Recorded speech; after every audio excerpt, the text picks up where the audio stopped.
भगवते वासुदेवाय।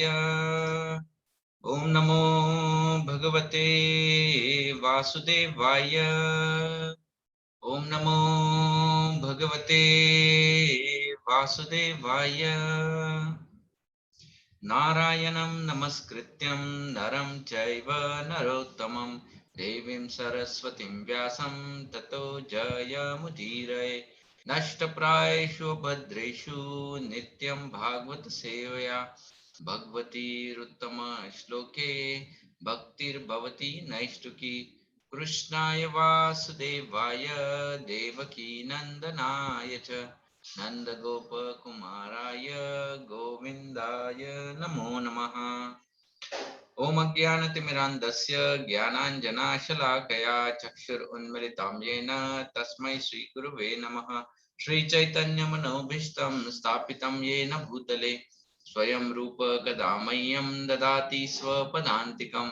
वन्देऽहं श्रीगुरु श्रीयुतापदकमलं श्रीगुरुन् वैष्णवांश्च श्रीरूपं साग्रजातं सहगना रघुनाथान्वितं तं सजीवं साद्वैतं सावधूतं परिजना सहितं कृष्ण चैतन्यदेवं श्री राधा कृष्ण पदान् सहगना ललिता श्री विशाखान्वितांश्च नमो विष्णुपदाय कृष्णप्रेष्ठाय भूतले श्रीमते गोपाल कृष्ण गोस्वामी निति नामिने। प्रभुपादस्य साहित्यं यः प्रकाश वितीर्य च प्रचारं कृतवान् साधु भागवत पदाय ते नमः। नमो विष्णुपदाय कृष्णप्रेष्ठाय भूतले श्रीमते भक्तिवेदांत स्वामी निति नामिने। नमस्ते सारस्वते देवे गौरवाणी प्रचारिणे निर्विशेष शून्यवादी पाश्चात्यदेशतारिणे। नमो महावदन्याय कृष्ण प्रेम प्रदायते कृष्णाय कृष्ण चैतन्य नामिने गौरत्विषे नमः। हे कृष्णा करुणा सिंधु दीनबंधु जगतपते गोपेशा गोपिका कांत राधा कांत नमोस्तुते। तप्त कांचन गौरांगी राधे वृंदावनेश्वरी वृषभानुसुते देवी प्रणमामि हरिप्रिये। वाञ्छाकल्पतरुभ्यश्च कृपा सिन्धुभ एव च पतितानां पावनेभ्यो वैष्णवेभ्यो नमो नमः। जय श्री कृष्ण चैतन्य प्रभु नित्यानंद श्री अद्वैत गदाधर श्रीवासादि गौर भक्त वृंद। हरे कृष्णा कृष्ण कृष्ण हरे हरे हरे राम राम राम हरे हरे। मुखं करोति वाचालं पंगुं लंघयते गिरिं यत्कृपा तमहं वन्दे श्रीगुरुं दीनतारुणम्। हरे कृष्णा। अजामिल की जो कथा है, अब तक हम लोगों ने दूसरा अध्याय, छठे स्कंद का दूसरा अध्याय तक हम लोगों ने इस कथा की चर्चा की है। खास करके पिछली बार हम लोगों ने इस बात की चर्चा की थी कि कैसे अजामिल ने जब उसको अपनी भूल की समझ आई तब उसने किस प्रकार से निश्चय करके भक्ति मार्ग को अपनाकर उस भक्ति उसने की और भक्ति द्वारा अपने जीवन का उसने उद्धार करके वो भगवत धाम लौट गया। तो यहाँ तक ये कथा जब खत्म हो जाती है तो जो तीसरा अध्याय है, इस तीसरे अध्याय का जो शीर्षक है कि यमराज द्वारा यमदूतों को उपदेश। तो आज हम लोग इसी अध्याय के ऊपर चर्चा करेंगे। छोटा अध्याय है लेकिन महत्वपूर्ण अध्याय है। इस अध्याय की जो शुरुआत होती है वो परीक्षित महाराज के प्रश्न से होती है। दूसरे अध्याय में वर्णन आता है कि जब विष्णुदूतों द्वारा यमदूत परास्त हो गए तो यमदूत वहां से थोड़े परेशान होके क्रोधित होकर वहां से चले गए और वो सीधा वहां से यमलोक चले गए। यमराज के लोक में चले गए। लेकिन उसके बाद सीधा अजामिल के बारे में वर्णन दिया है कि फिर अजामिल ने क्या किया, यमदूतों ने क्या किया, उनका आगे क्या हुआ, इसके बारे में कोई उल्लेख नहीं है सुखदेव गोस्वामी द्वारा। तो इसलिए अब परीक्षित महाराज प्रश्न पूछते हैं परीक्षित सुखदेव गोस्वामी जी को कि ये कैसे संभव है। ओके, हम देखते हैं कि यमराज जो है वो सभी जीवात्माओं के नियंत्रता है, उनको धर्म अधर्म के बारे में अच्छी तरह से ज्ञान है। तो ऐसे कैसे हुआ कि उनके जो दूत थे वो विष्णु दूतों द्वारा परास्त हो गए। और यही नहीं, आगे वो पूछते हैं कि आज तक मैंने कभी ये सुना ही नहीं है कि यमराज द्वारा कोई आदेश दिया गया है और उस आदेश का उल्लंघन है हुआ है, यह आज तक हमने कभी सुना नहीं है। देखो, शायद ही ऐसी कोई कथा हमने आज तक सुनी होगी जिसमें कि यमराज द्वारा ऑर्डर निकली है और उस व्यक्ति की मृत्यु नहीं हुई है। शास्त्र में एक ही कथा जहां तक मुझे पता है और बहुत से लोगों को यह कथा पता है, वो है सावित्री और उसके पति, क्या नाम था उसका,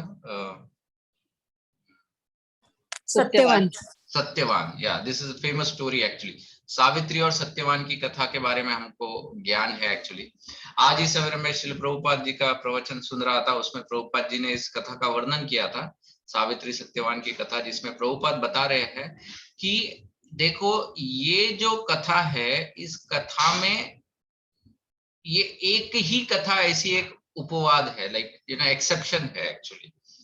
लेकिन अधिकांश बार आपको ऐसा नहीं देखने को मिलता है। और इस कथा में भी आप देखोगे तो यमराज द्वारा एक प्रकार से गलती हो जाती है।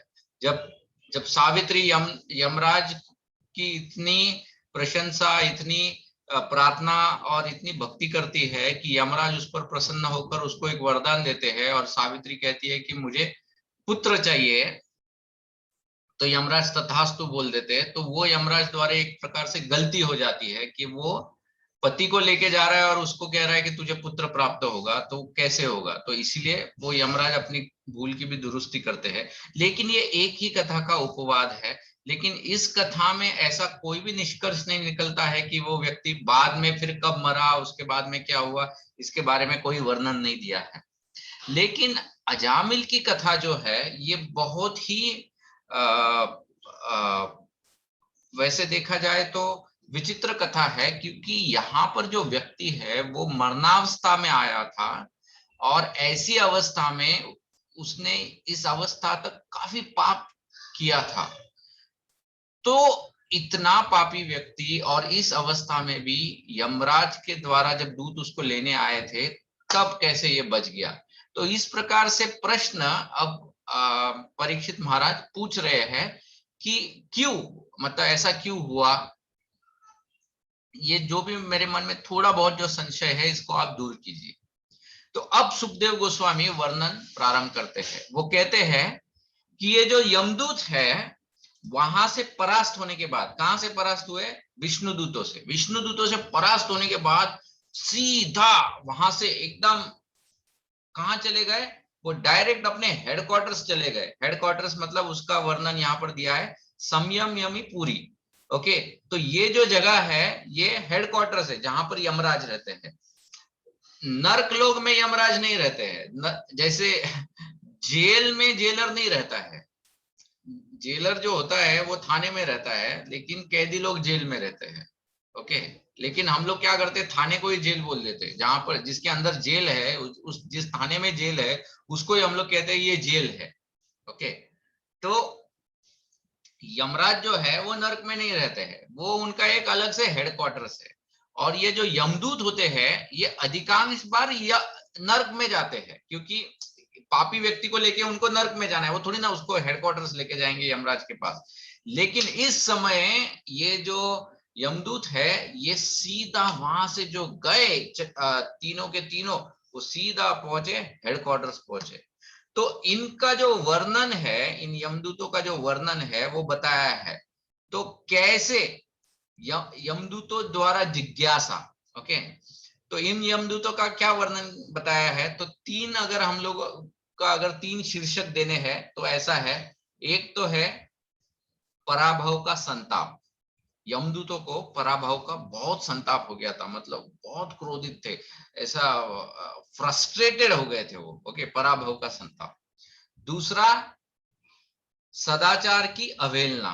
ओके, सदाचार की अवहेलना। और तीसरा जो है सेवा में हताश हो जाना। ओके, तो बताते हैं। ओके, तो सबसे पहले वो बताते हैं कि जैसे ही ये यमदूत यमलोक में पहुंचे यमराज के पास, तो सबसे पहले उन्होंने प्रश्न किया, इस दुनिया में कितने लोग हैं जो नियंत्रता है ना? तो कितने बॉस है इस दुनिया में? क्या आप ही अकेले बॉस हो या ऐसे कितने बॉस है? तो यमराज को तो समझ में नहीं आया पहले, तो आज ये डायरेक्ट यहाँ पर कैसे आए? और दूसरा उनको समझ में नहीं आ रहा ये प्रश्न क्यों कर रहे हैं। तो यमराज ने पूछा कि क्या हुआ, ऐसा क्या हुआ? फिर वो आगे पूछते हैं कि कितने प्रकार के नियम या न्याय लागू होते हैं यहाँ पर? क्या एक न्याय होता है या अलग अलग प्रकार के न्याय लागू होते हैं यहाँ पर?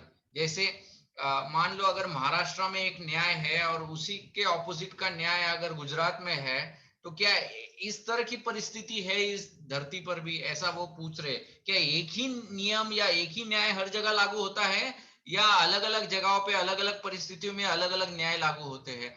तो ये क्या है? फिर तीसरा प्रश्न वो करते हैं कि भले न्याय करने वाला जो न्यायाधीश, क्या वो अनेक है? और अगर मान लो अगर न्यायाधीश अनेक है, मान लो जैसे जज जो होते हैं कोर्ट में, जज जो होते हैं, तो अनेक जजेस हो सकते हैं, है ना? हर हर कोर्ट में देयर कैन बी मेनी जजेस। लेकिन जो न्याय की जो इंस्ट्रक्शंस है या जो न्याय की रचना है वो एक ही होती है, उसमें अंतर नहीं हो सकता है। ऐसा नहीं होता है कि रूम नंबर 10 में बैठा हुआ जज जो होता है उसके पास एक अलग किताब होती है न्याय की, और रूम नंबर 11 में जो बैठा है उसकी अलग किताब होती है न्याय की। ऐसे नहीं होता है। तो वो भी पूछ रहे हैं यमराज से, क्या न्याय भी अलग अलग है या एक ही किताब है? हाँ, क्योंकि अगर अलग अलग है तो वो यमदूत को यमराज को बता रहे हैं कि फिर तो बहुत गड़बड़ हो जाएगी। क्या गड़बड़ हो जाएगी? गड़बड़ ये हो जाएगी कि मान लो अगर कोई व्यक्ति एक जगह पर दंडनीय है तो वो दूसरे जगह पे जाएगा और उधर उसको दंड नहीं मिलेगा, तो इस तरह से उस दंड से वो छुटकारा उसका प्राप्त हो जाएगा। या फिर ऐसा भी हो सकता है कि कोई व्यक्ति दंडनीय नहीं है लेकिन वो गलत जगह पे हो तो उसको वहां पर दंड मिल जाएगा। तो ये तो बहुत गड़बड़ वाली चीज है। तो क्या ऐसी रचना है? ओके, क्या ऐसी रचना है? हमको ये सब आप समझाओ। और अंत में वो प्रश्न करते हैं, हमारे अनुसार, हमको जहां तक पता है, हमारे अनुसार आप ही परम न्यायाधीश हो, या आपके अलावा भी कोई परम न्यायाधीश है? अब वो डाउट कर रहे हैं यमराज के ऊपर, वो डाउट कर रहे हैं। देखो हमारे अलावा, हमको जब आपने जॉब दिया था तो जॉब लेटर जो हमको दिया था, अपॉइंटमेंट लेटर, उसमें तो लिखा था कि आप ही हमारे बॉस हो। लेकिन ऐसे लगता है कि आपके ऊपर भी कोई है, आपके ऊपर भी कोई है। तो यमराज सोच रहे कि आज इन लोगों को क्या हो गया है, आज अचानक ऐसे इस प्रकार के प्रश्न क्यों किए जा रहे हैं। दूसरी बात यमराज ने नोटिस की कि ये लोग जो है ये सदाचार का भी पालन नहीं कर रहे हैं। मानो जैसे राधा गोविंद महाराज बताते हैं उनके प्रवचन में, वो कह रहे हैं बाकी समय पर जब ये यमदूत अगर यमराज जी से मिलने आते हैं तो सबसे पहले वो उनको दंडवत करेंगे या उनकी वंदना करेंगे या गुणगान करेंगे। एक प्रकार का सदाचार होता है जब हम लोग किसी वरिष्ठ के पास जाते हैं तो। लेकिन यहाँ पर ऐसा कोई उल्लेख नहीं किया गया है। मतलब ये लोग इतना संताप इनका हुआ था कि ये जो बेसिक सदाचार है वो भी भूल गए। यमराज को दंडवत भी नहीं किया। ओके, यमराज को दंडवत भी नहीं किया और सीधा कंप्लेन करना चालू कर दिया। और कंप्लेन भी कैसे कर रहे हैं वो आगे एक श्लोक में बताते हैं। वो कहते हैं कि देखो हमको तो जहां तक पता है आप ही बॉस हो। तो यमराज ने मानो पूछ लिया कि क्यों, तुमको डाउट है क्या? वो कहते हैं नहीं, लेकिन हम लोग देख रहे हैं किसी और का पल्ला या किसी और की सत्ता आपको चुनौती दे रही है, क्योंकि ऐसे कुछ लोग आए थे जो हमसे भी शक्तिशाली थे और हम उनको परास्त नहीं कर पाए। मतलब ऐसा लगता है कि कोई आपसे भी बड़ा शक्तिशाली यहाँ पर आया है और आपकी आदेश की अवहेलना हुई है, उसके वजह से आप देखो संभल कर रहिए, नहीं तो बहुत ही दिनों में आपको भी कुर्सी खाली करनी पड़ेगी। एक तरह से वो उनको यू नो चेतावनी दे रहे हैं। फिर मानो यमराज ने पूछा होगा कि ठीक ठीक बताओ तो सही हुआ क्या।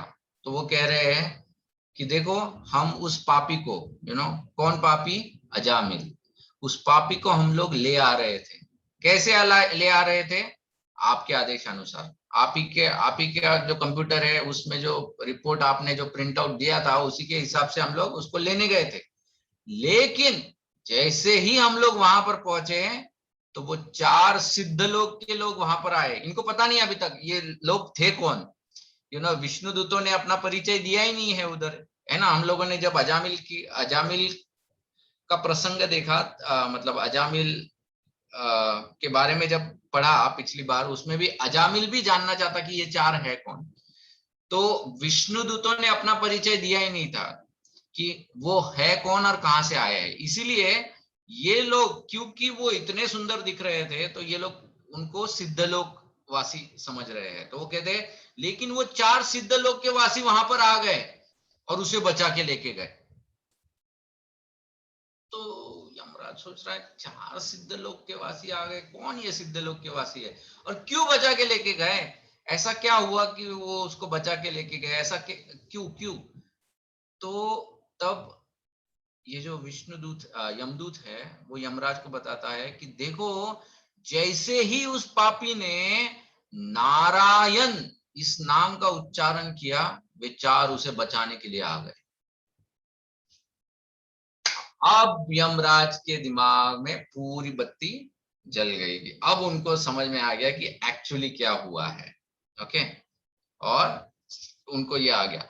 लेकिन इस पूरे प्रसंग में हुआ क्या कि ये जो 3 वहां पर पहुंचे, मानो इन तीनों ने पूरा जो उनका जो वर्किंग डिपार्टमेंट था उधर हेडक्वार्टर्स में, उन सबको इन तीनों ने बोल दिया था कि देखो गड़बड़ चल रहा है यहाँ पर, सब लोग अपना अपना काम रोक दो और चलो हमारे साथ यमराज के पास। और अभी हम लोग यमराज से ये प्रश्न करने वाले, आप लोग भी सुनो क्या है। मतलब एक तरह से सेवा को भी उन्होंने रोक दिया। ये टिपिकल, मतलब this is a typical response, जिसको हम लोग कहते हैं ना कि यमदूतों की पराजय होने के बाद ये उनका एक टिपिकल रिस्पॉन्स है, जो हम लोग भी अपने जीवन में देख सकते हैं कि पहले तो पराभव का संताप, फिर उसके बाद में ऑफ कोर्स उनको प्रश्न थे जिनका उनको उत्तर चाहिए था, लेकिन उसमें उनका इस तरह से उन्होंने बर्ताव किया। एक पराभव का संताप, दूसरा सदाचार की अवहेलना और तीसरा सेवा में हताश हो जाना। राइट। तो ये तीनों चीजें इन लोगों में दिखाई दी। यमराज को तुरंत समझ में आ गया कि अरे अब तो मुझे इन लोगों की सांत्वना करनी पड़ेगी या इनको मुझे शांत करना पड़ेगा। लेकिन दूसरी बात ऐसी हुई कि यमराज को अब दूसरा जो प्रसंग है, सो ये जो पहला सेक्शन है ये यमदूतों द्वारा जिज्ञासा है। ओके, तो उसमें ये सब यमदूतों ने पूछा कि क्या क्या पूछा उन्होंने, कि दुनिया में कितने नियंत्रता है, दूसरा दुनिया में ऐसे कितने न्याय लागू होते हैं, तीसरा वो पूछते हैं कि क्या आप ही बॉस हो या आपसे भी बड़ा कोई है, क्या आप ही बॉस हो या आपसे भी बड़ा कोई है। फिर वो ये जो नारायण नाम है, हाँ, फिर ये पूछते हैं कि ये चारों कौन है, ये चारों कौन आए थे, ये सिद्ध लोक के जो वासी है ये कौन थे जो इसको बचा के लेके गए। और फिर वो कहते हैं कि ऐसा क्या हुआ जो नारायण का नाम लिया तो इन्होंने बचा लिया। ओके, तो ये सब प्रश्न यमदूतों ने किए हैं। तो ये है यमदूतों की जिज्ञासा। अब यमदूतों की जिज्ञासा समझने के बाद यमराज का जवाब क्या है, या यमराज ने किस प्रकार से इस परिस्थिति को उनका रिस्पॉन्स क्या था। तो सबसे पहले सुखदेव गोस्वामी बताते हैं कि सबसे पहले यमराज को बहुत आनंद हुआ। किस बात का आनंद हुआ? तो वो बताते हैं कि ये जो यमराज है ये हमेशा एक डिप्रेशन वाला जॉब करते रहते, क्योंकि उनका जो वास्ता होता है वो हमेशा ये पापी लोगों के साथ होता है। और पापी लोग वो होते जो ना तो भगवान को जानते हैं ना भगवान को मानते हैं, ऐसे लोग रहते हैं। लेकिन ऐसे जगह में जब उनको नारायण ये नाम सुनाई दिया, या नारायण इस शब्द का जब यमदूतों ने उल्लेख किया, तो तुरंत, क्योंकि जो यमराज है वो कौन है? वो महाजन है ना, वो 12 महाजनों में से एक महाजन है। और जो शुद्ध भक्त होते हैं ये उनका स्वभाव होता है कि जैसे ही वो भगवान का नाम सुनते हैं तो तुरंत उनका जो ध्यान होता है वो भगवान की लीलाओं में चला जाता है। तो जैसे ही यमराज ने नारायण इस नाम को सुना तो तुरंत उनको भगवान की लीलाओं का स्मरण हो गया और उनके मन में एक प्रकार से बहुत आनंद आ गया। इस आनंद के वजह से उनको, देखो, उनके जो दूत थे उन्होंने एक प्रकार से यमराज जी का अपराध किया था, है ना। मतलब भले ही तुम कितने भी संतप्त हो या परेशानी में हो या कुछ भी हो, बट यमराज महाजन है और उनके बॉस है, राइट। तो वो उनकी अवहेलना नहीं कर सकते किसी भी प्रकार से। उनको रिस्पेक्ट ना देना, उनके प्रति सदाचार ना करना, उनको ऐसे प्रश्न पूछना, ये सब जो है ये एक प्रकार से it is considered as insult, एक तरह से देखा जाए तो। लेकिन इन सभी चीजों के प्रति दुर्लक्ष्य करते हुए, बल्कि उनके जो यमदूत है उन्होंने क्योंकि नारायण का नाम लिया, ये सुनते ही यमराज को उनके प्रति भी बहुत प्रसन्नता हुई। ओके, तो ये भी बताया गया है कि किस प्रकार से यमराज नाम सुनते ही पहले तो भगवान का स्मरण हुआ और दूसरा अपने दूतों के प्रति उनको बहुत प्रसन्नता हुई। सी, ये जो लक्षण है ना, दिस आर स्मॉल डिटेल्स, ये छोटे छोटे डिटेल्स होते हैं जो हम लोग भागवत में जब सुनते हैं तो हमको पता चलता है कि जो भगवान के सही शुद्ध भक्त है या जो भक्त लोग बहुत प्रगति किए हैं भक्ति में, तो वो किस तरह से बर्ताव करते हैं। जैसे यमराज के इसमें हम लोग देखते हैं कि जैसे भगवान का नाम सुनते हैं तो तुरंत उनके चेहरा फूल जाता है, उनके मन में आनंद आ जाता है। जो व्यक्ति उनको भगवान के बारे में याद दिलाता है उसके प्रति उनको बहुत प्रसन्नता होती है। ओके, तो अगर हम लोग भी अपने जीवन में ऐसे भक्तों को देखते हैं तो हमको भी समझना चाहिए कि अरे ये बहुत एडवांस भक्त है। ओके ओके, आगे फिर जैसे ही यमराज ने ये प्रश्न सुने थे और नारायण शब्द का को सुना, तो अब यमराज को समझ में आया कि अभी मुझे इन लोगों को शांत करना है। तो सबसे पहले उन्होंने क्या बताया? उन्होंने अपनी वास्तविक पद को अपने दूतों को बताया, दूतों को अपने वास्तविक पद से अवगत करवाया कि अरे बाबा, तुम लोग क्या समझते हो मैं बॉस हूं? नहीं नहीं नहीं नहीं नहीं, तुम लोगों की ये गलत धारणा है कि मैं ही परम हूं, है ना। देखो,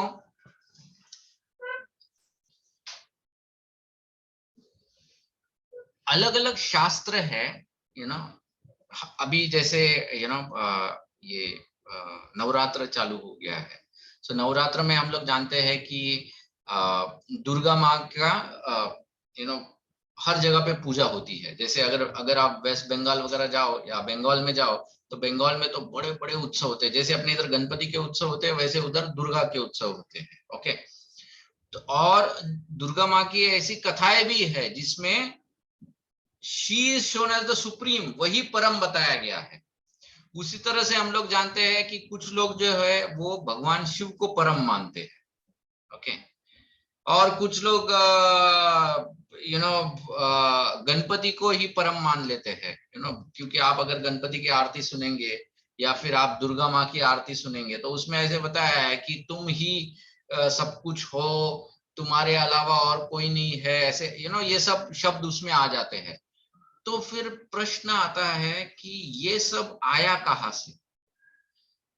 तो ये सब शास्त्र से ही आता है, ये सब भी शास्त्र में दिया गया है, लेकिन अलग अलग शास्त्र होते हैं, वो अलग अलग देवताओं को सुप्रीम बताते हैं।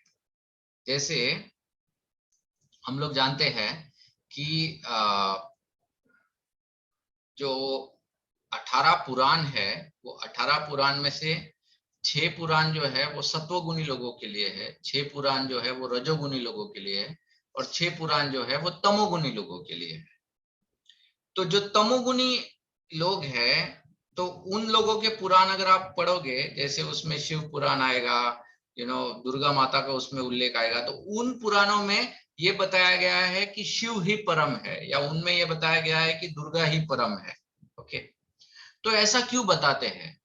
वो इसलिए बताते हैं क्योंकि जो लोग इन पुराणों को फॉलो करते हैं, इन लोगों के जो लक्षण होते हैं वो तामसिक होते हैं, और ऐसे तामसिक व्यक्ति को अगर बताया जाए कि नहीं विष्णु सुप्रीम है, या नारायण सुप्रीम है, तो वो तामसिक क्या देखता है कि अरे मेरे तो ऐसे लक्षण है, विष्णु नारायण के ऐसे है, तो वो क्या करेगा, वो पुराणों को मानना ही बंद कर देगा। वो सोचेगा नहीं नहीं, मैं तो इस स्तर पर जा ही नहीं सकता हूँ, चलो चलो चलो, मैं तो ये करूंगा ही नहीं। लेकिन यही तामसिक व्यक्ति जब देखता है कि अरे शिव भगवान क्या करते हैं, अरे वो कभी बहुत दिनों तक नहाते नहीं है, अच्छा वो स्मशान की राख लगा के बैठ जाते हैं, अच्छा वो कभी बाल भी ऐसे जटा जैसे बांध देते हैं, अच्छा वो गांजा भी पीते हैं। तो ये सब चीजें जब वो देखता है, या दुर्गा माता जो है वो मांसाहार भी करती है, तो फिर वो सोचते हैं हाँ ये भी अपने जैसे है, देवता भी अपने जैसे है, तो वो रिलेट कर लेता है, तो फिर वो उनको फॉलो करता है।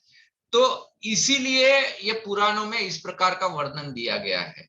लेकिन जो बुद्धिमान व्यक्ति होता है वो समझ जाता है कि अरे लेकिन ये जो पुराण में भले ही ऐसा कहा है, लेकिन ये पुराण ही किसके लिए है, तमोगुणी व्यक्ति के लिए है। उसी तरह से एक रजोगुणी के लिए होता है और सत्वगुण के लिए अलग होता है। तो ये जो यमराज है, ये यमराज को भी मतलब ये जो यमदूत है, ये क्या समझ रहे थे, परम समझ रहे थे। लेकिन अब यमराज उनको बताते हैं कि नहीं नहीं नहीं, मैं परम नहीं हूं, मुझसे भी ऊपर जो है, जो हमारे सबसे परम बॉस है, वो कौन है, भगवान है। अब मानो जब उन्होंने कहा कि मैं परम नहीं हूं, तो विष्णु दूतों को प्रश्न आया होगा कि ठीक है आप परम नहीं हो तो कौन परम है, क्या देवताओं का राजा परम है, क्योंकि आप भी एक देवता हो, तो आप देवताओं का जो राजा है मतलब इंद्र, क्या वो सुप्रीम है? तो वो कहते हैं नहीं नहीं, इंद्र सुप्रीम नहीं है। तो फिर क्या ब्रह्मा सुप्रीम है, क्योंकि ब्रह्मा ने पूरी रचना की है? बोलते वो भी सुप्रीम नहीं है। तो क्या महेश मतलब भगवान शिव सुप्रीम है, जो पूरे सब संहार करते हैं? बोलते वो भी नहीं। तो क्या विष्णु सुप्रीम है, जिसने जो पूरा सृष्टि की मेंटेन करते हैं? तो वो कहते हैं वो भी सुप्रीम नहीं है। अब यहाँ पर जिस विष्णु का उल्लेख हुआ है, ये विष्णु जो है, ये महाविष्णु की बात नहीं चल रही है। तो भगवान जब अवतार लेते हैं, अवतार नहीं, जब अपना विस्तार करते हैं, तो भगवान अपना एक विस्तार गुणात्मक विस्तार भी करते हैं, मतलब सत्वगुण, रजोगुण और तमोगुण। तो जिसमें भगवान शिव तमोगुण को प्रतिनिधि, ही comes as a representative of तमोगुण, प्रतिनिधि बनते हैं। उसी प्रकार से रजोगुण के प्रतिनिधि ब्रह्मा जी होते हैं, उसी प्रकार से सत्वगुण के प्रतिनिधि विष्णु जी बनते हैं। लेकिन ये जो विष्णु का ये जो अवतार होता है, मतलब जो इस ब्रह्मांड के अंदर जो विष्णु का जो अवतार है, वो गुणात्मक अवतार है। It is not the supreme, मतलब नारायण नहीं है, नारायण का वो विस्तारित अवतार है नीचे। तो इन विष्णु के बारे में यहाँ पर बताया है। सो ब्रह्मा, विष्णु, महेश, इंद्र, चंद्र और बाकी देवता भी नियंत्रता नहीं है। ओके, वो भी नियंत्रता नहीं है। ये कहां पर बताया, इसकी पुष्टि कहां पर होती है? और ये जो ब्रह्म संहिता है, ब्रह्म संहिता में एक श्लोक आता है, यस्वेन्द्र गोपम अथवेन्द्र अहोस्म कर्म बंधानुरूप फल भाजनम आपनोति कर्माणि निर्दहति किंतु च भक्ति भाजम गोविंदम आदि पुरुषम तमहम भजामि। तो उसमें बताया यशवेंद्र, यशवेंद्र मतलब एक छोटा सा जो जीवात्मा होता है वो, जैसे चींटी हो या उससे भी छोटा कीड़ा। सो यशवेंद्र गोपम अथवेंद्र मतलब या फिर इंद्र, अथवेंद्र अहोस्व कर्म, ये सब जो है ये कर्म से बंधे हुए हैं। तो ये कैसे नियंत्रता हो सकते हैं? जो खुद ही कर्मों से बंधे हुए हैं ये कैसे नियंत्रता हो सकते हैं? तो ये नियंत्रता नहीं है। अच्छा, फिर क्या भगवान के जो अलग अलग अवतार है क्या वो है?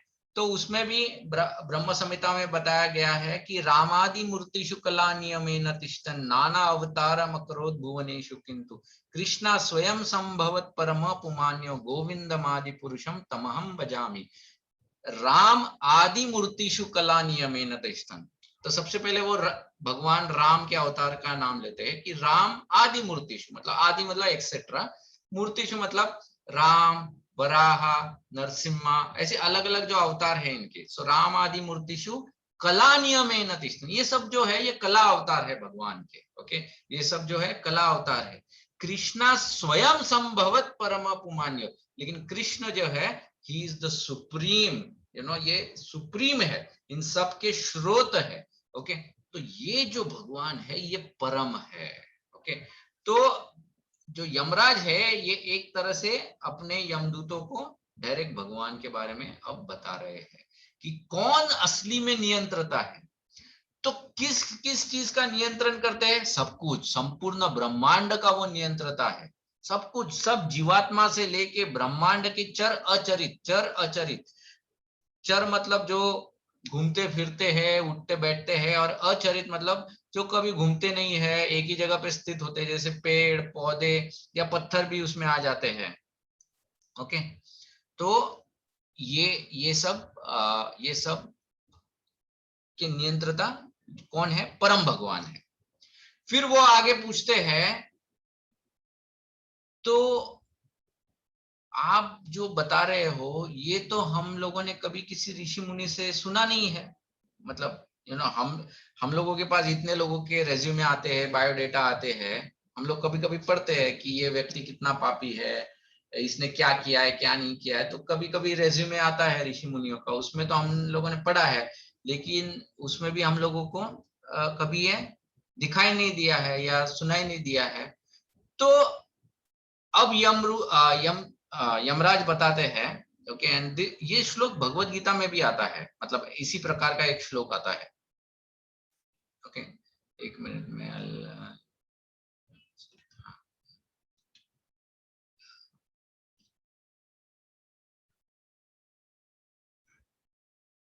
हाँ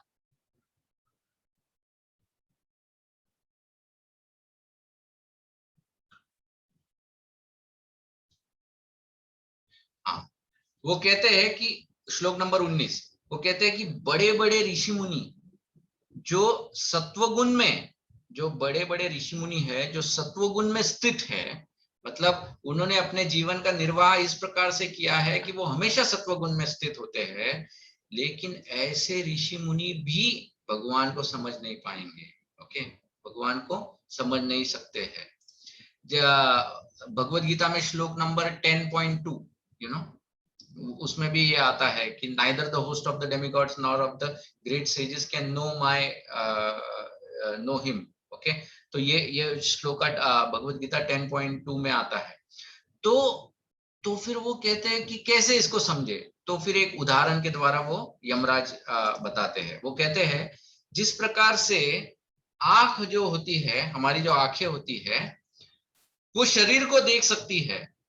आंख द्वारा शरीर को देखा जा सकता है, हाथ को देख सकते हैं, पैर को देख सकते हैं, पूरे शरीर को देख सकते हैं, लेकिन शरीर द्वारा आंख को नहीं देख सकते हैं। शरीर द्वारा आंख को नहीं देख सकता है, आंख पूरे शरीर को देख सकता है। उसी प्रकार से जो भगवान है वो परमात्मा के रूप में हमारे हृदय के अंदर विराजमान है, जो सब कुछ देखते हैं और सबके ऊपर नियंत्रण करते हैं, लेकिन हम भगवान को देख नहीं सकते हैं। हम लोग भगवान को इतने आसानी से देख नहीं सकते हैं। तो ये सब कुछ मान लो सुन लिया इन यमदूतों ने, तो फिर वो बोले कि ठीक है, भगवान का तुम बता रहे हो ना, चलेगा, मतलब ओके, मान लेते हैं कि भगवान ऐसे है, भगवान नियंत्रता है, भगवान को देख नहीं सकते हैं, भगवान की ये ख्याति है, वो है, ठीक है। लेकिन हमने आपसे पूछा कि वो चार कौन थे, वो सिद्ध लोक से जो चार लोग आए थे ना, देखो हमको गुस्सा उन चारों पर है, क्योंकि हमको उन चारों ने परास्त किया है, आपकी आज्ञा की अवहेलना उन चारों ने की है, उन चारों ने उस पापी व्यक्ति को बचाया है। तो वो चार कौन है? तो तब यमदूत जो यमराज जो है वो बताते हैं कि ये जो चार व्यक्तियों की आप बात कर रहे हो वो भगवान के ही दूत है। अच्छा, कैसे दूत है? तो वो बताते हैं कि देखो, ये लोग जो होते हैं ये दिखने में भगवान जैसे ही होते हैं। आप कहते हो ना बहुत सुंदर थे, आपको प्रसन्न लगा, आपको सिद्ध लोकी लग रहे थे, ये दिखने में एग्जैक्टली भगवान जैसे होते हैं। इसको हम लोग कहते हैं सारूप्य मुक्ति। 5 प्रकार की मुक्तियों का उल्लेख किया गया है शास्त्र में। उसमें से एक मुक्ति होती है सारूप्य, कि भगवान जैसा ही रूप पाना। तो भगवान के जो पार्षद होते हैं अधिकांश बार उनको भगवान जैसा ही रूप मिलता है। जैसे आप लोगों ने मंदिर में भी देखा होगा, जय विजय जो द्वार के ऊपर खड़े होते हैं, अगर आप उनको देखो और विष्णु के रूप को देखोगे ना, तो they look exactly the same. लेकिन जय विजय जानते हैं कि भले हम लोग भगवान जैसे दिखते हैं, भले हमारे अंदर भगवान जैसी शक्ति है, भले हम लोग भगवान जैसे ही स्वतंत्रता से विचरण कर सकते हैं, लेकिन हम लोग भगवान के सेवक हैं। ये इस बात का ज्ञान हम उनको हमेशा रहता है। वो कभी भी इस बात को भूल नहीं जाते हैं, उनके ऊपर वो कभी उन्मत्त नहीं होते हैं। ओके, तो उनका रूप एग्जैक्टली भगवान जैसा होता है। ओके, सो इतने सुंदर होते हैं। ये उन लोगों के लिए है जो लोग समझते हैं भगवान को रूप ही नहीं है। देखो यहाँ पर बताया कि जो भगवान के पार्षद है उनका भी रूप भगवान जैसे होता है, तो फिर भगवान रूपहीन कैसे हो सकते हैं? तो भगवान का रूप होता ही है। फिर वो बताते हैं कि वो भगवान जैसे स्वतंत्र विहार करते हैं, वो हर जगह जाते हैं, लेकिन इनका दर्शन जो होता है वो बहुत दुर्लभ होता है। एक बार आपको इंद्र चंद्र का दर्शन प्राप्त हो सकता है, एक बार आप उनकी पूजा आराधना करके उनको प्राप्त कर सकते हो, लेकिन भगवान के दूतों का दर्शन बहुत दुर्लभ है। तो दुर्लभ है तो फिर ये कहाँ घूमते रहते हैं और क्यों घूमते रहते हैं? भगवान के दास है ना, तो भगवान के धाम में ही बैठना चाहिए, यहाँ वहां क्यों घूमते रहते हैं? तो कहते हैं भगवान के आदेश अनुसार भगवान के भक्तों की रक्षा करने के लिए वो पहुंच जाते हैं। कैसी रक्षा? या तो दुश्मन से, या जो लोग द्वेषी हैं उन लोगों से, या तुम जैसे यमदूतों से कि आप लोग उनको छुए ना, या फिर कोई नैसर्गिक क्लेश ना आए। इन चार चीजों का उल्लेख यमराज यहाँ पर करते हैं। किसी बड़े दुश्मन से, द्वेषी लोगों से, यमदूतों से, और नैसर्गिक क्लेशों से। अब कभी कभी अपने मन में प्रश्न आ सकता है कि अरे यार, तुम कहते हो कि द्वेषों से, दुश्मन से मुक्त करते हैं, या दुश्मन से रक्षा करते हैं, द्वेषों से रक्षा करते हैं, नैसर्गिक क्लेशों से रक्षा करते हैं। तो मैं भी तो भक्ति कर रहा हूँ, मुझे तो कभी आए नहीं ये चार लोग बचाने के लिए, मतलब तो कोई प्रॉब्लम है क्या?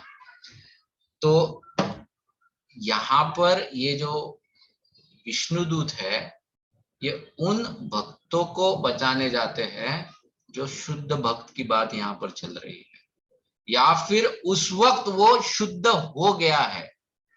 जैसा अजामिल जो था, अजामिल ने म्रियमान अवस्था में, मतलब मरते समय, वो पॉइंट पे जब उसने नारायण का स्मरण किया था, तो उस समय सब पापों से पूरी तरह से मुक्त हो गया था, मतलब 0 पाप थे उसके। एंड वो ऐसी अवस्था में था कि और कुछ पाप कर भी नहीं सकता था। तो उस समय में एक हेल्पलेस कंडीशन में जब भगवान का नाम पुकारा गया, तब विष्णुदूत वहां पर पहुंचे थे। जैसे गजेंद्र का भी आता है, गजेंद्र के वक्त तो स्वयं भगवान ही वहां पर पहुंचे थे, क्योंकि गजेंद्र ने उस प्रकार से पुकार भी लगाई थी भगवान को डायरेक्टली, तो उस वक्त भी भगवान वहां पर पहुंच गए थे। तो इस प्रकार से यमराज बताते हैं कि ये जो विष्णुदूत, या ये जो चार लोगों के बारे में तुम बोल रहे हो, ये चार लोग ऐसे घूमते घूमते रहते हैं, और वो रक्षा करने के लिए रहते हैं। किसकी? जो दुश्मन लोग होते हैं, द्वेषी लोग होते हैं, यमदूत होते हैं, नैसर्गिक क्लेशों से ये सब के वो लोगों की रक्षा करने के लिए। तो अब देखो ये जो यमदूत है, इन्होंने विष्णु दूतों से तो पूरा प्रवचन सुन लिया था, लेकिन मानो क्योंकि वो इतना आक्रोश में थे तो शायद उन्होंने कभी कभी ऐसा होता है ना, if we are disturb in our mind, तो कोई व्यक्ति हमसे कुछ कह भी रहा है तो भी वो हमारे दिमाग में नहीं घुसता है। क्यों? क्योंकि अपने ही थॉट्स मन में इतना ऑक्युपाई कर दिए हैं कि बाकी और कोई चीज अंदर घुस ही नहीं जाती है। तो इसी प्रकार से ये जो यमदूत है, मानो इस प्रकार से आक्रोशित थे कि विष्णुदूत उनको जो कह रहे थे शायद उनके पल्ले कुछ पड़ा ही नहीं उस समय।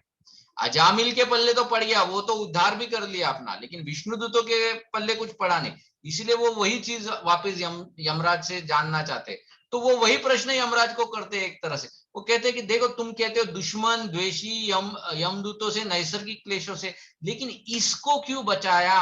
ये जो है ये तो पापी व्यक्ति था ना, इसने तो इतना पाप किया था, तो इसको क्यों बचाया? इसने तो सिर्फ एक नारायण इस शब्द का उल्लेख किया था, तो बस एक नारायण के शब्द पे आके ये लोग बचा ले गए, तो ये हम नहीं समझ रहे कि ऐसा क्या हो गया। तो तब अब यमराज जी जो है वो नाम की महिमा बताना चालू करते हैं। सो कुछ 3-4 श्लोक है जिसमें यमराज जी नाम की महिमा बताते हैं।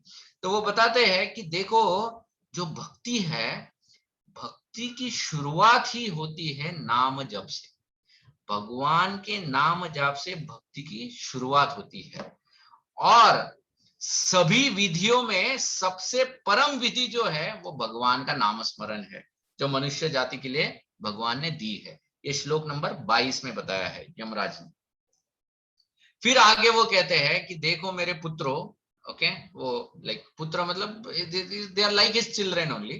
तो वो कहते हैं कि नाम की तो ऐसी महिमा है, ऐसी महिमा है कि कोई भी व्यक्ति कितना भी पापी क्यों ना हो, वो अगर भगवान का नाम लेगा, अगर नारायण को उस वक्त नाम स्मरण करेगा, तो तुरंत वो मृत्यु के पास से बच जाएगा। देखो अब मृत्यु के पास से बचना का अर्थ ये है यहाँ पर कि वो उसकी जो अधोगति होने वाली है, मतलब नीचे गिरने वाला है, उससे वो बच जाएगा। It might be possible that a person might die while chanting the name. वो भगवान का नाम ले, नहीं तो ऐसा होता तो सभी भक्त अमर हो जाते, मतलब इसी क्या बोलते हैं भौतिक जगत में। वैसा नहीं है। It is from falling from the lower side, मतलब नर्क में जाने से बच जाते हैं। ओके, भगवान का नाम जो व्यक्ति लेता है। इसीलिए वो कहते हैं कि जो व्यक्ति अपराध रहित भाव से, जो हम लोग 10 ऑफेंसेस का जाप करते हैं सवेरे कि 10 नाम अपराध रहित भाव से जो व्यक्ति भगवान का नाम स्मरण करता है, ओके, और भले ही उसके उच्चारण में कुछ गलत हो, भले ही उसके उच्चारण में कुछ गलत हो, जैसे कभी कभी हम लोग हरे कृष्णा ये करते हैं, तो समटाइम्स स्पेशली महाराष्ट्र में कुछ ब्राह्मण लोग होते हैं, वो कहते हैं अरे ये कृष्णा कृष्णा क्या करते हो, ये कृष्णा नहीं है, ये कृष्णा है, कृष्णा, सो दे विल से कृष्णा। तो हम लोग कृष्णा बोलते हैं, वो लोग कृष्णा बोलते हैं। ओके, कुछ लोग वो र नहीं बोल सकते तो कृष्णा करते हैं। तो यहाँ पर इस श्लोक में इस बात की पुष्टि की है यमराज जी ने कि अगर उस उच्चारण में कुछ गलतियां भी हो तो भी उसका लाभ उसको प्राप्त होता है और भगवान का नाम उसका बचा लेता है। तो ये भी इस श्लोक में, श्लोक नंबर 24 में इसका उल्लेख किया गया है। तो ये सुनने के बाद यमदूतों के मन में ये प्रश्न आया, मानो वो कहते हैं कि अगर नाम में इतनी महिमा है, अगर नाम का इतना मतलब ग्लोरीज है, तो फिर इतने वेद क्यों लिखे गए हैं, या फिर इतने अलग अलग कर्म कांडों का उल्लेख क्यों किया गया है? ओके, जैसे व्यासदेव जी ने भी वेदों की रचना की है। सिर्फ व्यासदेव नहीं, व्यासदेव के अनेक शिष्य हैं, जैसे जैमिनी ऋषि है, फिर यज्ञवाल्क्य है, कि ऐसे अनेक से ऋषि है जिन्होंने अनेक शास्त्रों की रचना की है, लेकिन वो कहते हैं ऐसे अनेक शास्त्रों में हम लोग देखते हैं यहाँ वहां जहां भी जाओ आप देखो कि कर्मकांड के बारे में बताया है, प्रायश्चित कैसे करना है, लेकिन नाम की महिमा का इतना वर्णन उसमें कहीं भी नहीं आता है। तो ऐसा क्यों है? तो इसके बारे में यमराज बताते हैं कि ये सब लोग ऋषि मुनि जो है ये भ्रमित थे, ये नाम की महिमा को जानते ही नहीं है।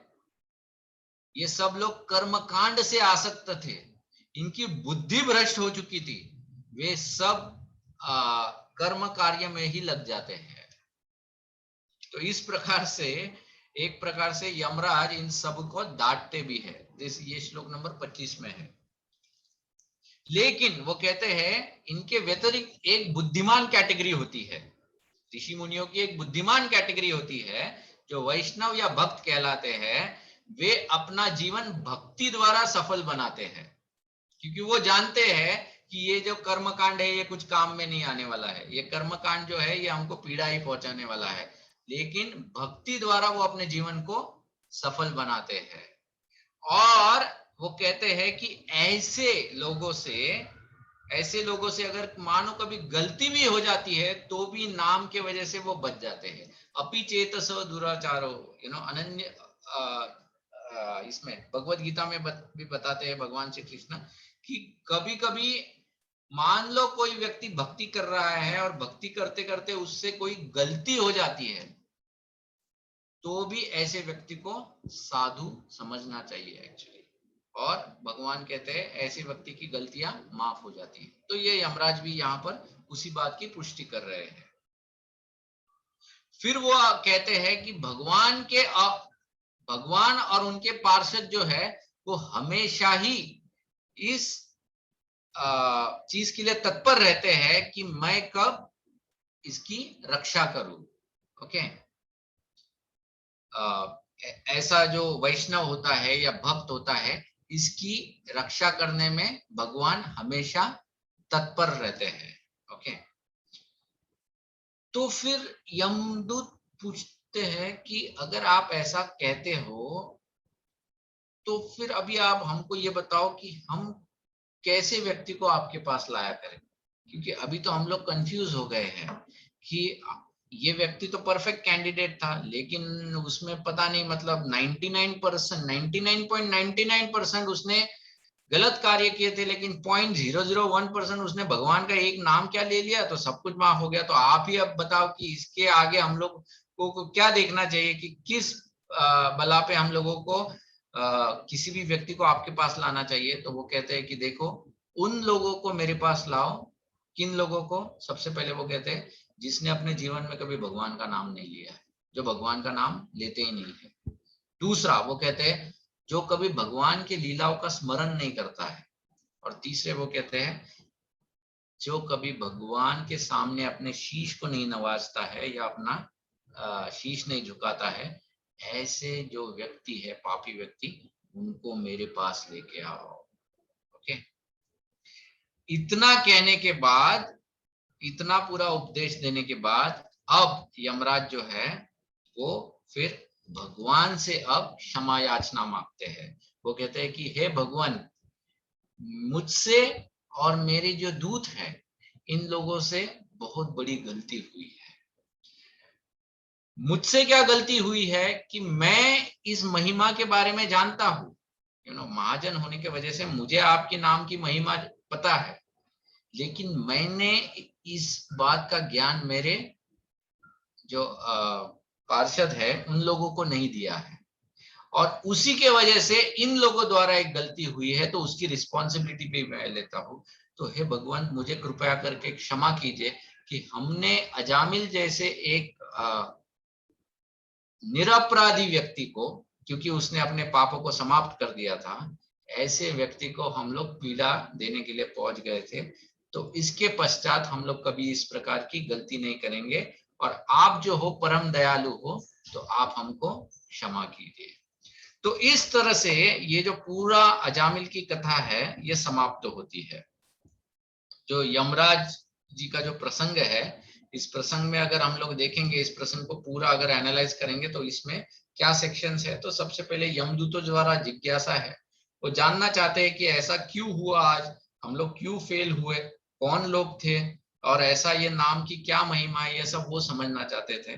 और यमराज फिर बताना शुरू करते हैं कि किस प्रकार से he is not the top most, उनके भी ऊपर कोई है, कोई व्यक्ति है, और वो एक ऐसा व्यक्ति है जिसको कोई समझ नहीं सकता है। जब तक तो वो व्यक्ति अपनी कृपा नहीं बरसाएगा उसको कोई समझ नहीं सकता है। फिर वो कहते हैं कि ये जो 4 दूत आए थे ये उसी व्यक्ति के दूत है, भगवान के दूत है, और ये 4 व्यक्ति हमेशा तत्पर होते हैं भक्त को बचाने के लिए। ओके, और भक्त कौन है? जिसने भगवान का नाम लिया है, क्योंकि भगवान के नाम में वो शक्ति है जो किसी भी पापों को नष्ट कर सकती है। जो वेद और वेदों में इतना जो वेद भर भर के जो कर्मकांड और विधिया या पूजा ये सब बताया गया है, ये सब व्यर्थ है। ये उन लोगों के लिए है जो अल्प बुद्धि वाले लोग हैं। लेकिन जो बुद्धिमान व्यक्ति है वो क्या करता है? वो भक्ति की शरण लेता है। इस प्रकार से समझाने के बाद उन लोगों को जो कभी भगवान का नाम नहीं लेते हैं, जो कभी भगवान की लीलाओं का स्मरण नहीं करते, जो कभी भगवान के सामने अपना सर नहीं झुकाते हैं, भले ही उसने कितने भी अलग अलग पूजा अनुष्ठान सब कुछ किया हो, दान दिया हो, कहीं चैरिटी किया हो, यज्ञ किया हो, कोई उपवास किया हो, कुछ भी किया हो, लेकिन भगवान के सामने ये सब नहीं किया है, ऐसे पापी व्यक्ति को मेरे पास लेके आओ, वो कहते हैं। और अंत में वो क्षमा याचना मांगकर भगवान से अनुरोध करते हैं कि उनके भक्तों को और उनको क्षमा कर दे। इसके साथ ये प्रसंग समाप्त होता है। अंत में जो लास्ट के 2-3 श्लोक है उसमें इस पूरी कथा की फलश्रुति दी गई है सुखदेव गोस्वामी द्वारा, कि जो भी व्यक्ति इस अजामिल के प्रसंग को अच्छी तरह से इसका श्रवण करेगा तो उसके हृदय में जो भी कल्मश है वो कल्मश दूर हो जाएंगे, और वो धीरे धीरे जो शुद्ध भक्ति है उस स्तर पर वो पहुंच जाएगा। ओके, तो इस तरह से सुंदर फलश्रुति सुखदेव गोस्वामी जी ने इस कथा के अंत में दी है। और इसी के साथ अजामिल की जो ये कथा है, इस कथा का समाप्ति हो जाती है। तो आप में से किसी को कोई प्रश्न है अजामिल की कथा के ऊपर? Next time I am thinking of starting Gajendra मोक्ष की कथा। मैंने गजेंद्र मोक्ष की कथा इससे पहले भी की थी, विमान नगर ग्रुप में की थी, लेकिन उसको लगभग अभी 5 साल हो गए। 2017 में हमने गजेंद्र मोक्ष की चर्चा की थी, लेकिन बाकी ग्रुप्स में मैंने कभी भी गजेंद्र मोक्ष की चर्चा नहीं की है। तो और वो बहुत सुंदर कथा है, तो हम लोग गजेंद्र मोक्ष की कथा के ऊपर फिर से चर्चा कर सकते हैं। बहुत सुंदर प्रार्थनाएं है गजेंद्र मोक्ष के, actually very beautiful, so we can start, हम लोग अगली बार से उसके ऊपर चर्चा कर सकते हैं। लेकिन आज अजामिल का जो भी प्रसंग है उसके ऊपर किसी को कोई प्रश्न है, जिज्ञासा है, एनी कमेंट्स? हरे कृष्ण प्रभु जी। यस माता जी, प्रणाम दंडवत। यस। तो अजामिल की कथा से हम ऐसे समराइज करने का है तो किस किस की कसौटी होगी? किस किस की कसौटी होगी मतलब? मीन्स कसौटी मीन्स लाइक चैलेंजेस, कसौटी में क्या चैलेंज? हाँ, परीक्षा या जो भी। हाँ, इस किस किस की होगी? जैसे अजामिल की खुद की हो गई, देन यमदूत की हो गई, देन विष्णुदूत की हो गई, देन यमराज की भी हो गई, है ना? सभी को कसौटी से गया, because this was not a normal scenario. Correct, ये तो एक एक्सेप्शनल सिनेरियो था। हाँ, या नटशेल कि eight the time of death which type हमने वो नाम हरि नाम लेना चाहिए, या what way it should be like, you know? देखो हर एक को, जैसे फॉर एग्जांपल महात्मा गांधी है, Mahatma Gandhi at the time when Mahatma Gandhi को लास्ट शूट हुआ, if you have seen any time, Mahatma Gandhi last word was हे राम। ओके, सो महात्मा गांधी का तो I will not comment because it's debatable, because हालांकि महात्मा गांधी के मूवी में वो बताया गया है हे राम का उच्चारण, लेकिन अगर आप जो नथुराम सच में गोडसे के जो ब्रदर है उनका अगर आप इंटरव्यू अगर पढ़ते हो या यूट्यूब पे देखते हो, was there at that point in time. He clearly said he did not utter any such words. Okay, so anyways that's a debatable, वो एक अलग डिबेट है, वो अलग चीज है. Will not get into that. But point ये है कि देखो अजामिल की जो कथा है, इस कथा का मर्म ये है कि देखो अजामिल ने अंत समय में भगवान का नाम लिया और उसके वजह से वो तर भी गया. तो जो व्यक्ति तर गया in the sense he got transformed. He did not die. वो ट्रांसफॉर्मेशन उसके अंदर आ गया, जिसके बाद उसने अपने जीवन को he actually then transformed completely, like भक्ति करके फिर वो भगवत धाम चला गया. Means he did not die. That moment he did not die. After that he performed bhakti for 10 years. 10 साल जाके हरिद्वार में उसने भक्ति की उसके बाद. हाँ, तो बट पॉइंट ये है कि भगवान के नाम में इतनी शक्ति है कि ऐसे व्यक्ति का वो उद्धार कर सकता है, तो इस नाम को तो मुझे अपने जीवन भर अपने साथ रखना चाहिए. मतलब मुझे इस नाम की जीवन भर I should practice this name. अब अंत समय में क्या हम लोग उसको बोल पाएंगे नहीं पाएंगे, I mean it is all on God, frankly speaking, you know. ये सब भगवान की डिजायर है एक तरह से देखा जाए तो, बिकॉज भक्ति जो होती है, भक्ति कृपा से चलती है. Yes yes. भक्ति इज नॉट सम क्या कहते हैं क्वालिफिकेशन, जो आप कह सकते हो कि चलो I am qualified so now I will enter. That is not भक्ति. भक्ति इज बेस्ड ऑन मर्सी, भगवान की मर्सी. तो आवर सिंसियरिटी इन भक्ति should provoke compassion in the heart of the Lord. Of course, he is very compassionate, but basically we are saying that compassion enough that he makes us remember his name at the time of death. That is why we have to practice whole life. ये नहीं कि हम लोग सोचे अजामिल की तरह भी अभी हम लोग मरते समय में करेंगे, because we don't know when we will die, right? And I mean, उस समय तो अजामिल तो अपने ही घर में खाट पे पड़ा हुआ मर रहा था. अभी तो आधे से ज्यादा लोग हम लोग तो हॉस्पिटल में मरते वक्त तो पता नहीं कौन सी नली किधर जाती है, क्या जाती है. आधे लोग तो कॉम्पिटिशियस स्टेज में होते हैं. So we don't even know ये सब. So we can't rely on that. It's a very difficult situation. Okay. Yes, Hare Krishna. Okay, और कोई प्रश्न किसी को?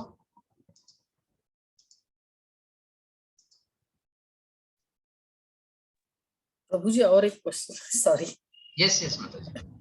आपको ये कथा सबसे अच्छी लगती है ऐसे आपने बोला था, क्योंकि this was the first story I read. Somehow पता नहीं आपने इससे क्या खुद के जीवन में क्या बदल लाया, या how did you transform, what you took from this, what we should also take. See मैंने मेरे जीवन में ये नोटिस किया है कि मैं जब भी इस कथा को मैंने इसका स्मरण किया है या पढ़ा है, तो I have seen a difference in my approach for chanting. I have seen a difference in my approach towards bhakti, and somehow what difference in the sense in I chanting am more cautious, more sincere. ऐसा lethargic इतना नहीं होता हूँ जो normally बहुत casually ले लेते हैं, वो सब नहीं होता है. थोड़ा सा और सीरियसनेस बढ़ जाता है. एंड लाइक मींस क्या होता है sincerity means क्या?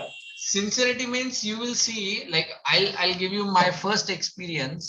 जब 2017 में जब मैंने बहुत सालों के बाद इस कथा को फिर से मैंने बहुत strongly study किया था. That time I'll tell you, all of a sudden I started liking chanting so much कि every opportunity I would get मैं chanting करता था. that was also the time जब I used to look forward for Ekadashi. Believe me, मैं मेरे life में मेरे को एकादशी मतलब I would never look forward, but वो एक ऐसा पीरियड था मेरे जीवन में जब I used to look forward कि एकादशी कब आएगी. क्यों? क्योंकि उस दिन मुझे और चैंटिंग करने को मिलेगा. And that was also the time जब मैंने निर्जल करना चालू कर दिया था एकादशी का. I started doing निर्जल Ekadashi just so that I could chant little bit more. तो ऐसे मैंने बहुत देखा था and I was enjoying my chanting. Enjoying in the sense मुझे चैंटिंग ऐसा बर्डन नहीं लग रहा था उस वक्त की अरे यार 16 माला है, अच्छा इतना बचे है, इतना ये है. No, I really used to enjoy chanting. I used to feel nice while I was doing chanting. फिर वो over a period of time थोड़ा फिर डाउन होते जाता है, बिकॉज दैट इज अगेन जब थोड़ी साधना शीतल हो जाती है या फिर you are not again connected to the shastra, फिर वो हो जाता है. इसीलिए उसको बार बार पढ़ना चाहिए. तो that is why it is always good to again and again read this. Okay. या तो देखो हम लोग कथा सुनते हैं, this is very good, we hear pravachan, लेकिन आप लोगों को personally you should read this section of Shrimad Bhagavatam. जब आप खुद पढ़ोगे तो पढ़ते वक्त क्या होता है, हम देखो जब आप मुझसे सुन रहे हो या कोई भी प्रवचन सुन रहे हो तो सुनते वक्त हमको इतना टाइम नहीं मिलता है विचार करने को, because if you start thinking then you will not hear what I am saying.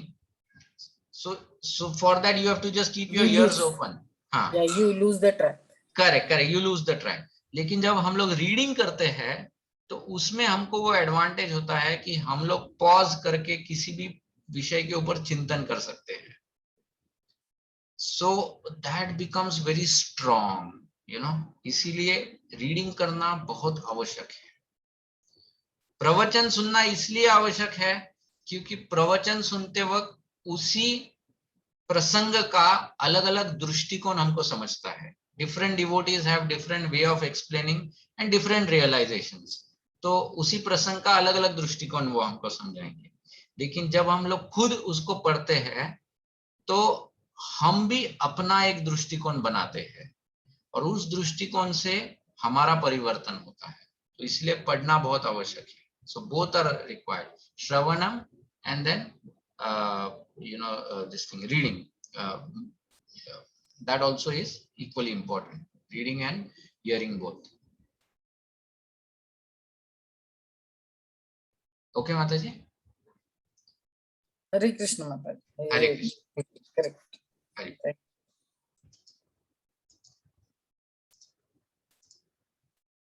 Okay, any other questions?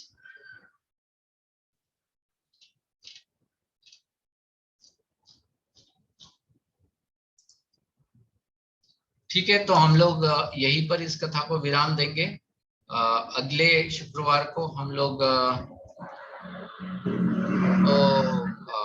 Gajendra मोक्ष है उनकी कथा को प्रारंभ करेंगे. कौन सा अध्याय है? कौन सा? दैट इज 8th कैंटो माताजी, 8वां स्कंद. हाँ, ओके. दशहरा कब है? When is Dussehra? 15th of October. That is Friday only. Okay. So ठीक है, देखते हैं. I don't know, I mean वो दैट्स अ फेस्टिवल डे, तो फेस्टिवल डे पे फिर how many will join, we'll see. I'll let you know whether we'll do it next week और उसके अगले हफ्ते. ठीक है? ओके, ठीक है. Hare Krishna. Thank you everyone. Hari Bol. Hare Krishna.